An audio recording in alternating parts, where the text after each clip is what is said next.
Can I remove SPF with just a facial cleanser? What is the best type of cleanser for my face? Facial cleansers, are they actually doing their job?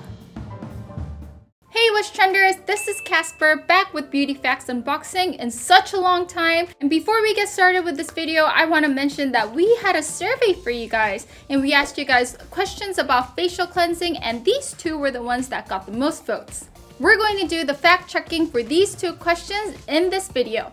And I've heard that we've prepared a lot for you guys today, so watch till the end of the video to find out the results. Let's begin. Test 1. Can I remove SPF with a facial cleanser? If I don't wear any makeup, is it okay to just use a regular facial cleanser to get rid of SPF? If you think about it, SPF absorbs into our skin like a moisturizer, so you may be a little worried as to if it stays in your skin or whatnot. For today's experiment, we've prepared a regular chemical SPF and a waterproof type chemical SPF. I'll apply the same amount of SPF on two same-sized areas for an equal test.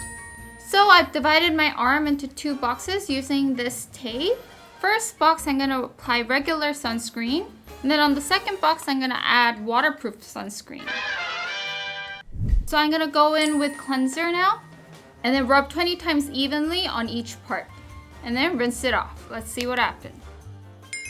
As you can see here, the regular sunscreen washed off really nicely with the regular facial cleanser, but then the waterproof one has some residue left over on my arm and you can still see the black blotch. Now let's test out whether or not cleansing oil can get rid of this. So applying some cleansing oil, rubbing it in, and then let's try rinsing it off. Yep, that did the job, except for some parts here and there that I didn't rub off correctly. You can see that the oil cleanser got rid of all the waterproof sunscreen on my arm. Can we remove SPF with a facial cleanser? The answer is yes, we can. So guys, regular SPF can definitely be removed with facial cleansers, and if you're using a waterproof SPF, then go in with cleansing oil. Since on a daily basis, we use regular SPF, not waterproof ones, unless we're going out, swimming or something, so regular cleanser should be enough. Test 2. What is the best type of cleanser for my face? So there are so many different cleansers out there, and sometimes it can get a little confusing as to which one you should use. Recently in our Do and Don't series, we did a recommendation on the best type of cleanser for each category, but we didn't really talk about what type you should be using depending on the dry finish or its cleansing ability. So today we're going to find that out. We're going to test 4 facial cleansers: a cream type, a gel type, a bar type soap, and a foam type. We chose one product for each type, and a quick disclaimer that these products do not represent every cleanser for each type.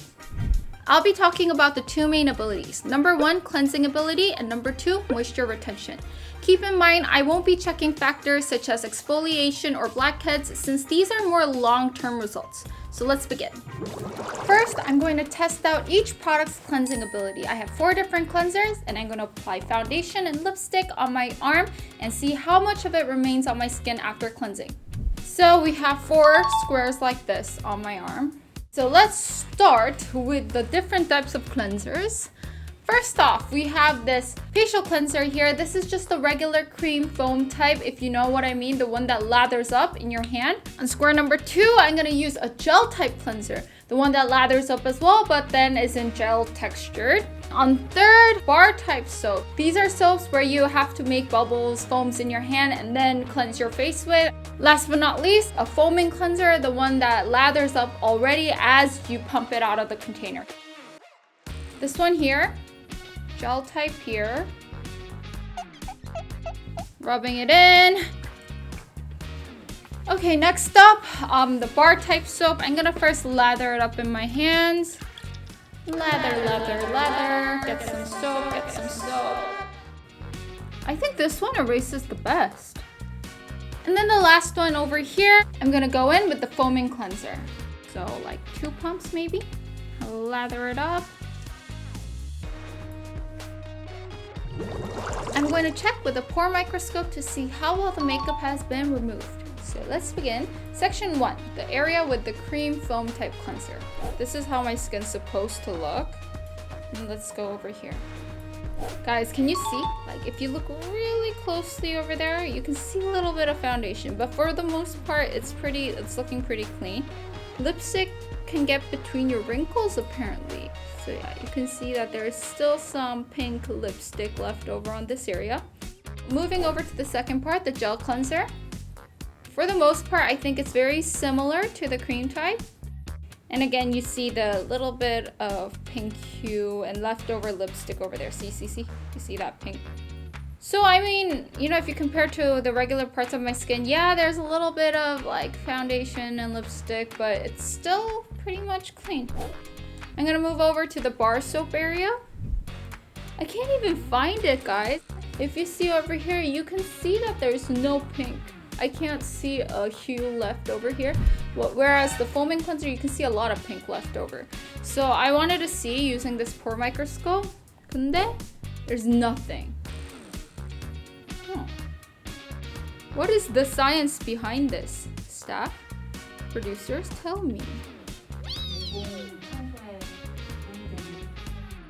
And then the last one, the foaming cleanser, the one that foams right out of the container. That one, even out of my eyes, like just on my bare eyes, I can tell that it removed the least of my lipstick.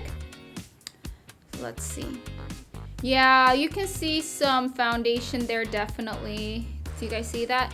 It's stuck between my pores and my wrinkles.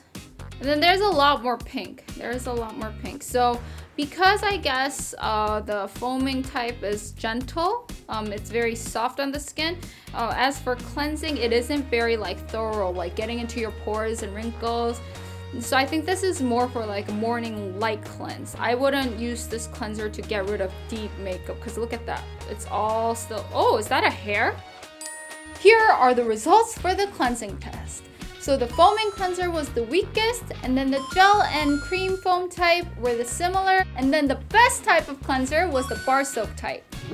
Second, I'm going to test the moisture residue of each product. When it comes to cleansers, being squeaky clean isn't everything. We need to take into consideration what type of skin you have, how much moisture you need, and also what type of cleansing ability is necessary.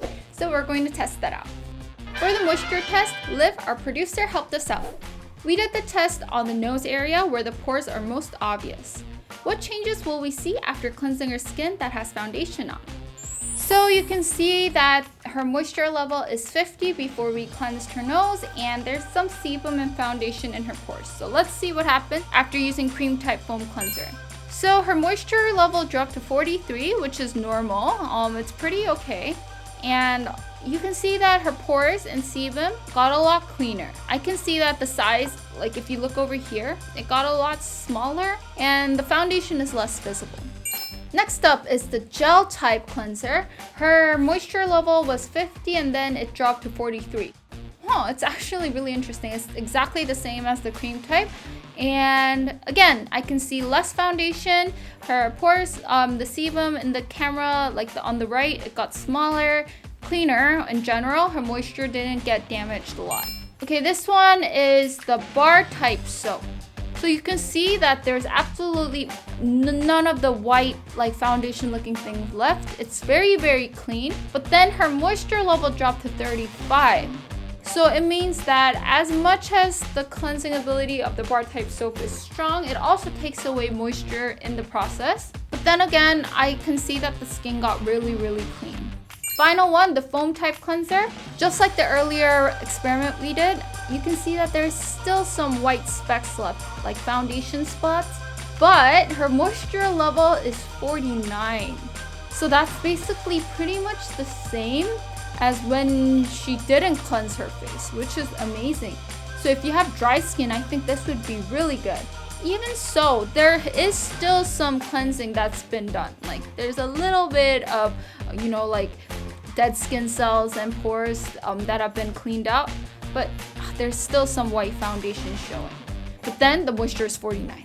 So here are the results from the moisture test. The least moisturized was the bar type soap, and then the gel type and the cream type were similar, and then the most moisturized was the foam type cleanser.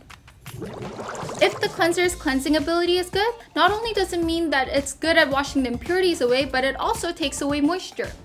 And you can see that the foam type cleanser had the lowest cleansing ability but the highest moisture level. So this type of cleanser would be good to use in the morning for a moisturizing finish because there are less impurities you need to remove compared to the evening. On the other hand, bar-type cleansers are relatively low in moisture but effective for sebum and cleansing, so it will be good for oily skin types or for those who live in hot and humid areas. Cream and gel-type cleansers both had moderate cleansing and moisturizing results, which means they are good for daily use. Fact check. Just because a cleanser has a high cleansing ability, it doesn't mean it's the best cleanser. Choose your cleanser based on your skin type and when you're going to use it. If you want to read more on the article on common cleansing mistakes to avoid, click on the link on the right side of this page. Guys, in skincare, washing off is just as important as applying. In Wishtrend TV, we always say that too much applying or too much cleansing can be bad. Remember, everything should be in moderation. That's it for today's video. I hope we answered some of your questions. All the products that we mentioned or used in this video are listed down in the description box. If you have any other things that you want us to check out or test out in Beauty Facts Unboxing, then please leave them down in the comments below and we'll be sure to check them out. Thank you guys for watching. I'll see you guys next time. Bye guys!